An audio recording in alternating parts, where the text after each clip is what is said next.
Hello guys, अब you कैसे हैं आप सब लोग। My name is Arvind Arora और आप मुझे देख रहे हैं मेडिजी केमिस्ट्री चैनल पे। सो गाइस, नीट एम्स और अदर मेडिकल एग्जाम स्टूडेंट्स के लिए यहाँ पर मैं डेली एमसीक्यू सीरीज चला रहा हूँ, जैसे कि आप लोगों को मालूम ही है। और इस सीरीज में मैं अभी तक 50 प्लस वीडियोस अपलोड कर चुका हूँ। सो गाइस, आई होप आप लोगों ने वीडियोस देख ली होंगी। अगर आपने नहीं देखी है तो डिस्क्रिप्शन बॉक्स में लिंक गिवन है, जिसको क्लिक करके आप वो सारी वीडियोस देख सकते हैं। और ये वीडियोस मैं तब तक अपलोड करते रहूंगा जब तक आपका नीट का या एम्स का एग्जाम नहीं हो जाता। तो इसके लिए आपको क्या करना है, फर्स्ट ऑफ ऑल तो सब्सक्राइब कर लेना है चैनल को, और बेल आइकन के बटन को दबाना है ताकि नई वीडियोस के नोटिफिकेशन आपको समय से मिल सके। That is so much important, ताकि आप केमिस्ट्री की कम से कम टेंशन छोड़ सको।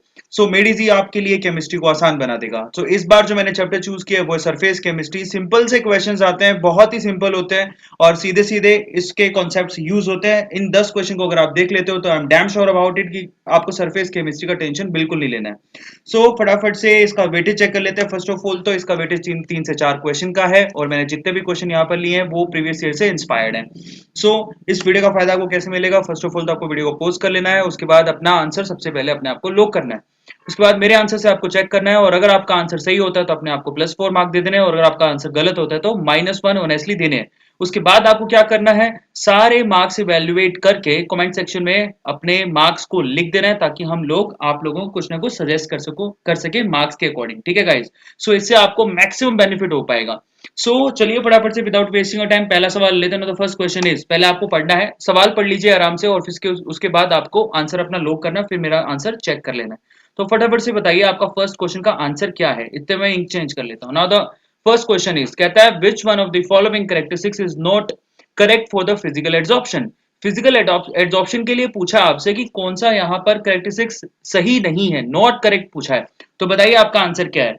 चलिए तो मैं आपको आंसर बताता हूं। इसका आंसर बनेगा बी। अगर आपने बी लगाया तो आप बिल्कुल सही है, आपके +4 मार्क हो गए। अब ये कैसे, दी एड्सॉर्प्शन इंक्रीज इन टेम्परेचर, नहीं, इट मे डिक्रीज।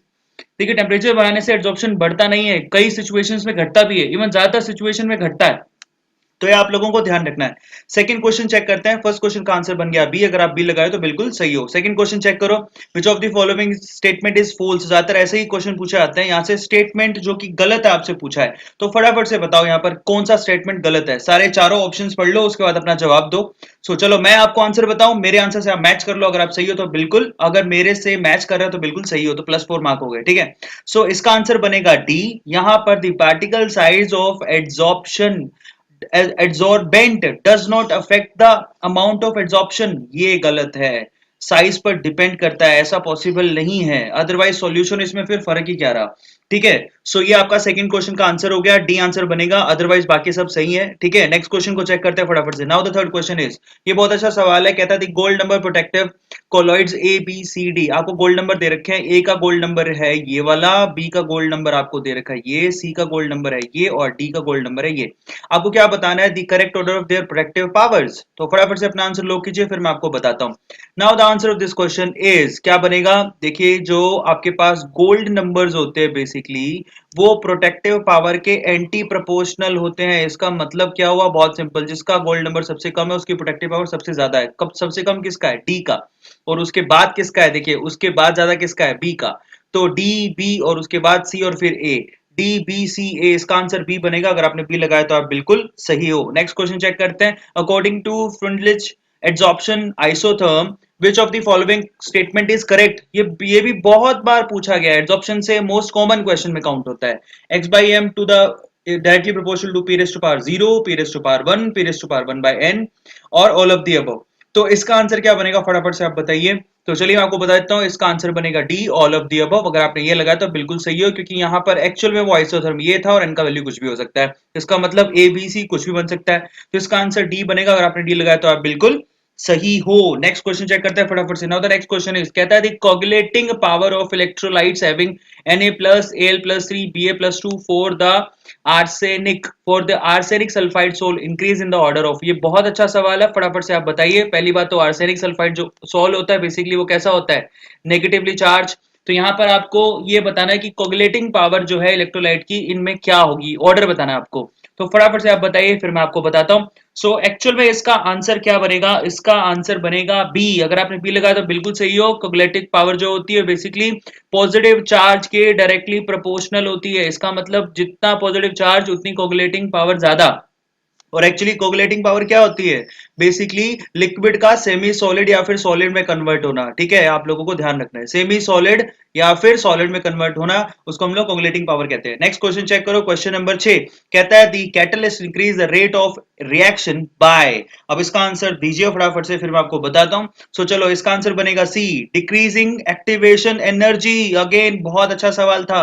क्या करता है कैटलिस्ट? एक्टिवेशन एनर्जी को कम कर देता है। एक ग्राफ ये है, और अगर आपने कैटलिस्ट यूज किया तो दूसरा ग्राफ यानी कि एक्टिवेशन एनर्जी को कम कर देता है, ताकि रिएक्टेंट से प्रोडक्ट आसानी से बन जाए। तो इसका आंसर एक्टिवेशन एनर्जी यानी कि सी आंसर होगा इसका। नेक्स्ट क्वेश्चन चेक करो फटाफट से, question number 7 which of the following sols is positively charge. यहाँ पर पॉजिटिवली चार्ज सोल के बारे में पूछा है। क्वेश्चन नंबर 7 का आंसर दीजिए, फिर मैं आपको बताता हूं। देखिए, अभी मैंने आपको आंसर दिया, ये तो कैसा होता है नेगेटिव, तो ये आंसर नहीं हो सकता। तो इसका आंसर क्या बनेगा? चलो मैं आपको बताता हूं इसका आंसर। अगर आपने ये सोचा है कि यहां पर तीनों आंसर बन रहे हैं, तो आप बिल्कुल सही हो। ये तीनों, एल्यूमिनियम हाइड्रोक्साइड भी पॉजिटिवली चार्ज होता है, फेरिक हाइड्रोक्साइड भी पॉजिटिवली चार्ज होता है, और यहाँ सिल्वर आयोडाइड भी पॉजिटिवली चार्ज होता है। तो एक्चुअल में इस क्वेश्चन के आंसर बनेंगे दैट इज बी, सी और डी। ठीक है, सो यहाँ पर तीन आंसर है। अगर आपने तीनों बताए तो आप बिल्कुल सही हो। आपके कितने मार्क हो गए? +4। Guys, this is so much important. Again question number 8 check करो, प्रेसिपिटेशन इज, प्रेसिपिटेशन क्या होता है आपको ये बताना है। नाउ फटाफट से अपना आंसर लो करो, फिर मैं आपको बताता हूँ। Now the answer this question is very simple, that is B, that is the conversion of precipitate into colloidal sol, that is again so much important। B answer बनेगा। अगर आपने पी लगाया तो आप बिल्कुल सही हो।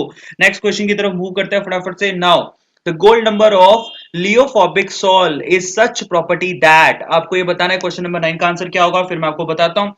चलो मैं आपको बताता हूं, मैच कर लेना। That is answer of this question is C. C, अगर आपने सी लगा तो बिल्कुल सही हो। It's lower its value, greater greater is the protective power. ये तो मैंने पहले ही एक क्वेश्चन कराया जिससे आपको आइडिया लग जाना चाहिए था।